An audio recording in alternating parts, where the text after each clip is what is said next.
few days ago, Crunchyroll published a new video here on YouTube to promote an upcoming original series, and that video has caused quite a stir in the anime community. The short video tells us that the series is about 4 girls who live in the city and go to school to become magical guardians, followed up by a vague description of the general atmosphere of the show, and then spends the next 2/3 of the video talking about the studio behind it. Which is important, as this studio had no public presence before this announcement. To figure out what is really going on, we need to look at Elation Studios, the production company behind the show. Crunchyroll and VRV are run by a company called Elation, who, and I don't know this for sure, but it's probably safe to say, started another company to create an original series for Crunchyroll called Elation Studios. Elation itself is owned by another media, and it is here that funding for the show most likely came from. What I am trying to say is that I don't think Crunchyroll had anything to do with this show.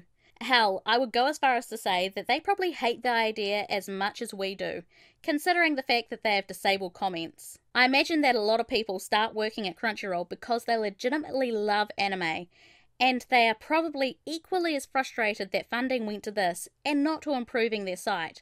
You know, the product they are selling. But hey, that's management for you. It's not as if I'm totally against the idea of anime-inspired American animation. I love Avatar and Korra as much as the next person.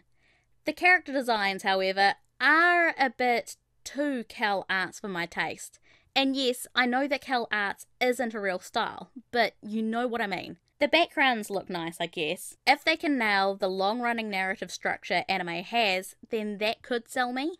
The video continues, and the production team mentions that their cast and characters are diverse, and then they mention that half of their staff members are women, which is great. I'm glad to see so many highly skilled women have the drive to become employed at animation studios. I certainly couldn't do it. Sure, it's a bit weird for them to mention it in a video promoting a new series, but that's neither here nor there. It's the next sentence where things start to get a little concerning. And it's what's caused most of the controversy. 100% of the writing staff are female. Followed by, this is what my whole career has been about. Getting those voices in there that are not being heard. Wow.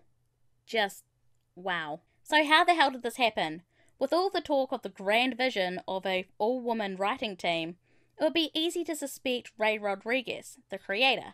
When we first look at Ray in the video, things are a little bit confusing. From what I could glean from their social media, Ray is somewhat gender fluid, or at the very least, they have had trouble in the past trying to figure out who they are. And that's fine, we all have to find ourselves in one way or another, not necessarily with gender, but with other facets of self-identity.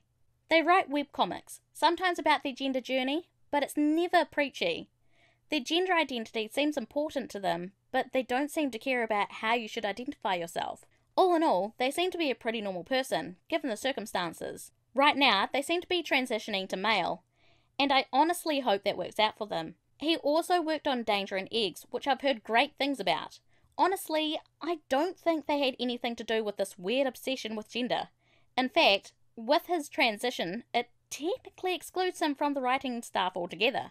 This leads us to Margaret Dean, head of Elation Studios. She has worked at Stupid Buddy Studios, Robot Chicken and the like, and is currently the president of Women in Animation.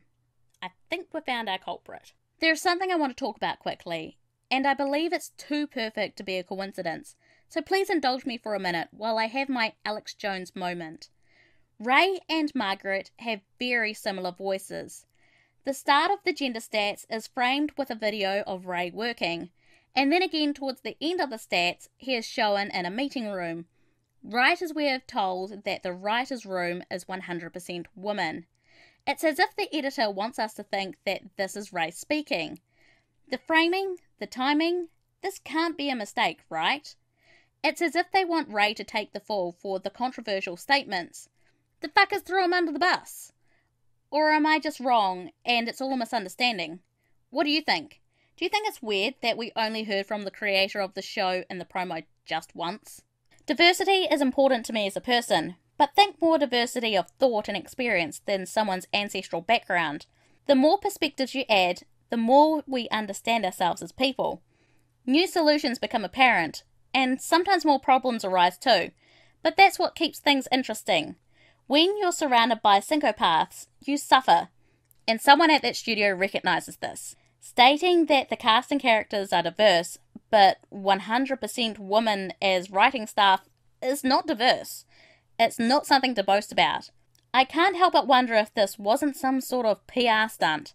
Hell, even I'm morbidly curious to see how this series is going to turn out. But this is Crunchyroll's first original animation, so people were going to be talking about it regardless. I feel really bad for everyone who is affected by this. I feel bad for the employees of Crunchy who have to put up with their cries for funding being ignored. I feel bad for Ray, the creator, who is seemingly being framed as a scapegoat and not even a part of the writing team of his own creation. I feel bad for all the women that work for Relation Studios, who have to question themselves if they truly earned their position. Because when your boss says something to the tone of, "It's my life's goal to have a woman-only team," then that's what's going to happen. And yes, I know she didn't say that exactly, but it's how it was all framed. I'm truly baffled at how they went about marketing this show. There was so much more you could have added, such as, did you know that the 4 main characters actually have names? Or that the series have several webcomics available? Or that the pink-haired girl has already appeared on a short animation here on YouTube? No, instead you felt it more pertinent to mention your 100% female writing staff. At the end of the day, if High School Spice succeeds, it won't be because women. If it fails, it won't be because women. It will be because you, Margaret Dean, were fixated on the wrong things. And that is my hot take.